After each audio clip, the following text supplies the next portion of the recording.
showing our readers different strategies that they can use when they come to unfamiliar words is a great way for them to become independent readers. So I'm going to be walking you through how I would teach the chunking reading strategy to my learners.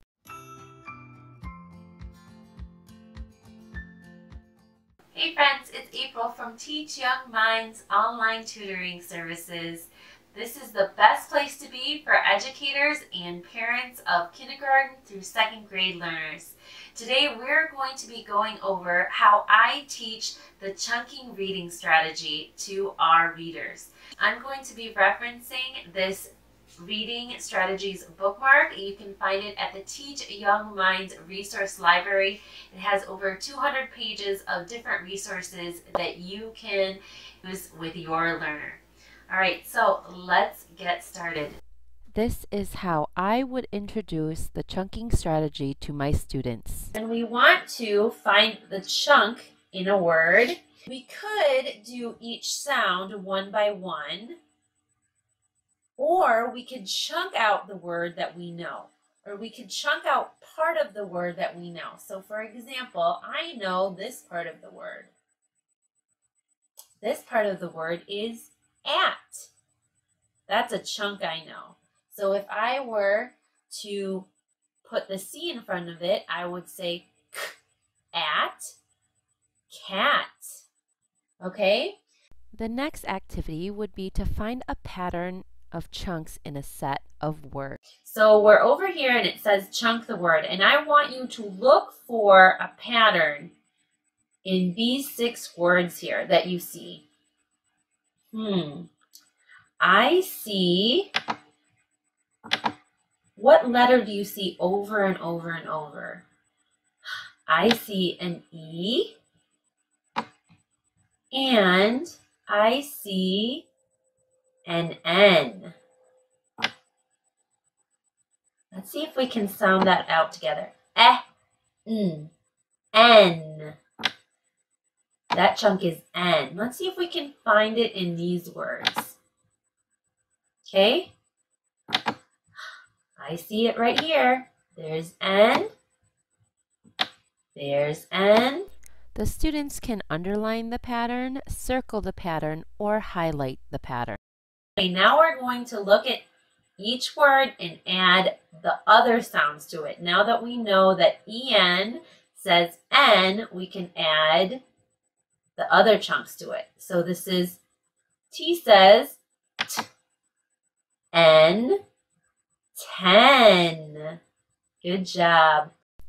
Once the learner is able to identify the chunk, they can then blend the other sounds with the chunk to figure out the word. Do you see how chunking out the sound that we know, the N sound that we know, helped us read these words? Let's read them all together now. 10. Reading the words aloud one more time allows them to practice fluency. This activity has the students sorting out 2 different patterns. So for example, this is a game that I play with my online tutoring students where they have to identify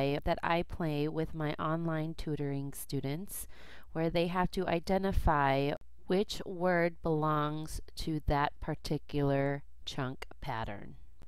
To get access to this game particularly, just sign up for the Teach Young Minds resource library.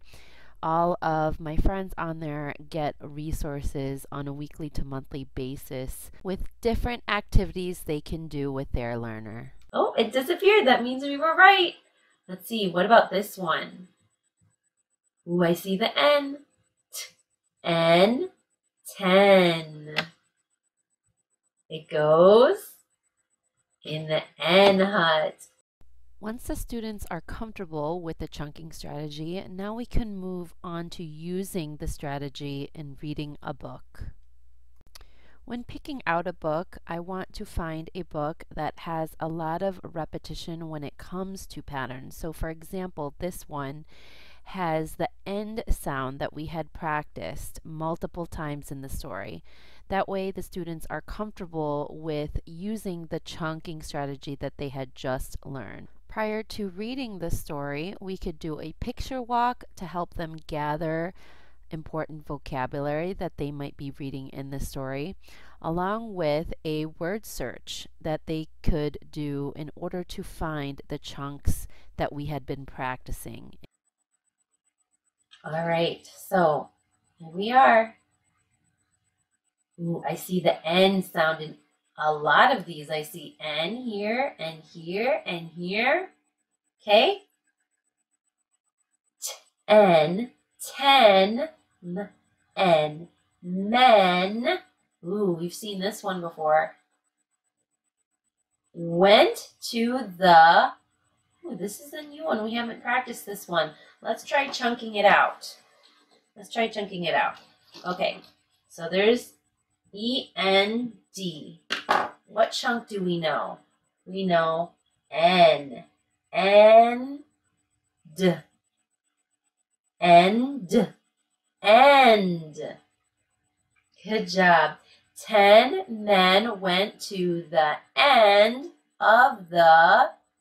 Ooh, I'm not sure of this word, and we haven't practiced these sounds, but let's try it. Do you see any sounds that you know? Let's see. I know A-N. What does A-N say? An. Al says O, and D says D. Now let's try to put it together. O and D. O and D. Land. So this is what I would typically do when students are introduced to a book for the first time that they have not yet read. And I encourage them to use different strategies when decoding a word. The important thing is that they try to decode the word and not just give up easily. So I have them try maybe 1 or 2 strategies before I help them out with the word. It's important to note that the books that your learner is practicing should be at least at instructional level to avoid frustration. All right, friends, I hope those strategies are helpful for you when it comes to teaching your learner reading strategies. Let me know in the comments down below what kind of activities do you do with your learner to help them gain independence in reading. I'd love to know.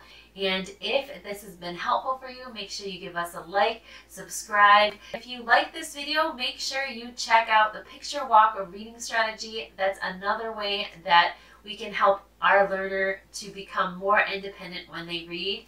And I will see you in the next video. Bye!